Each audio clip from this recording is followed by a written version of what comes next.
مبطلات نماز میں سے یہ بھی ہے کہ کوئی شخص نماز کا رکن جان بوجھ کر یا بھول کر کم کر دے۔ یہ ایسی چیز جو رکن نہیں ہے، چاہے کوئی نماز کا کوئی رکن ہے چاہے غیر رکن ہے، اگر جان بوجھ کر گھٹائے یا جان بوجھ کر کوئی چیز نماز میں بڑھائے تو اس کی نماز کیا ہے؟ باطل ہو جاتی ہے۔ اسی طرح اگر کسی رکن مثلا رکوع یا دو سجدوں کو ایک رکعت میں غلطی سے بڑھا دے تو احتیاط واجب کی بنا پر اس کی نماز باطل ہو جائے گی، البتہ بھولے سے تکبیرۃ الاحرام کی زیادتی نماز کو باطل نہیں کرتی۔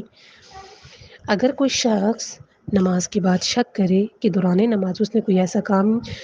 کیا ہے یا نہیں جو نماز کو باطل کرتا ہے تو اس کی نماز صحیح ہے۔ مثلا اس کو نماز کے دوران شک ہوا ہے کہ پتہ نہیں اس کی ریح خارج ہوئی ہے کہ نہیں ہوئی، جس سے وضو باطل ہو جانا تھا، وضو باطل ہوتا تو نماز باطل ہونی تھی، تو چونکہ نماز کے بعد اس کو یہ شک ہو رہا ہے، کام کر کے فارغ ہو چکا ہے، اس کے دوران اس کو شک بعد میں شک ہوا ہے، تو چونکہ قاعدۃ الفراغ لگے گا، یعنی اب وہ کام سے فارغ ہو گیا ہے، اب اس کا کام ٹھیک ہے، اس کی نماز ٹھیک ہے۔ وہ چیزیں جو نماز میں مکروہ ہیں، کسی شخص کا نماز میں اپنا چہرہ دائیں یا بائیں جانب اتنا کم موڑنا کہ وہ اپنے پیچھے کی جانب موجود کسی چیز کو نہ دیکھ سکے، اگر اپنے چہرے کو اتنا گھمائے کہ اسے پیچھے کی چیزیں نظر آ سکیں تو جیسا کہ پہلے بیان ہو چکا ہے اس کی نماز باطل ہے، بالکل ہی اس کا بھی کیا ہے؟ رخ چینج ہو گیا تھا۔ یہ بھی مکروہ ہے کہ کوئی شخص نماز میں اپنی آنکھیں بند کرے یا دائیں یا بائیں طرف گھمائے اور اپنی داڑھی اور ہاتھوں سے کھیلے، انگلیاں ایک دوسرے میں داخل کرے اور تھوکے، قرآن مجید یا کسی اور چیز یا انگوٹھی کی تحریر کو دیکھے۔ یہ بھی مکروہ ہے کہ الحمد، سورہ اور ذکر پڑھتے وقت کسی کی بات سننے کے لیے خاموش ہو جائے، بلکہ ہر وہ کام جو کہ خشوع و وضو کو ختم کرتے مکروہ ہے۔ جب انسان کو نیند آ رہی ہو اس وقت میں جب اس نے پیشاب اور پخانہ روک رکھا ہو نماز پڑھنا مکروہ ہے۔ اسی طرح نماز کی حالت میں ایسا موزہ پہننا بھی مکروہ ہے جو پاؤں کو دبائے، یا اس کے علاوہ دوسرے مکروہات جو مفصل کتابوں میں ذکر ہیں وہ سارے بھی مکروہ ہیں، جو انشاءاللہ رہی زندگی تو آگے بڑی کتابوں میں ہم پڑھیں گے انشاءاللہ۔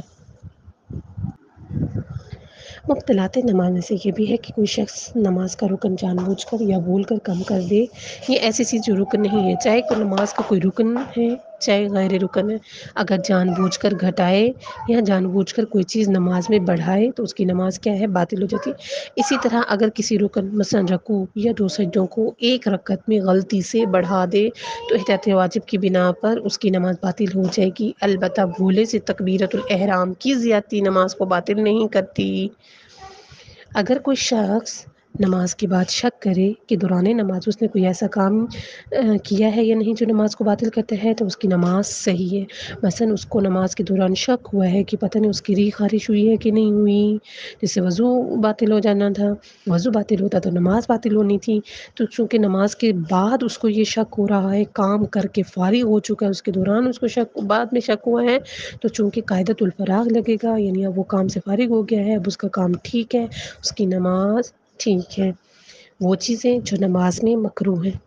کسی شخص کا نماز میں اپنا چہرہ دائیں یا بائیں جانب اتنا کم موڑنا کہ وہ اپنے پیچھے کی جانب موجود کسی چیز کو نہ دیکھ سکے، اگر اپنے چہرے کو اتنا گھمائے کہ اسے پیچھے کی چیزیں نظر آ سکیں تو جیسا کہ پہلے بیان ہو چکا ہے اس کی نماز باطل ہے، بالکل ہی اس کا بھی کیا ہے؟ رخ چینج ہو گیا تھا۔ یہ بھی مکروہ ہے کہ کوئی شخص نماز میں اپنی آنکھیں بند کرے یا دائیں یا بائیں طرف گھمائے اور اپنی داڑھی اور ہاتھوں سے کھیلے، انگلیاں ایک دوسرے میں داخل کرے اور تھوکے، قرآن مجید یا کسی اور چیز یا انگوٹھی کی تحریر کو دیکھے۔ یہ بھی مکروہ ہے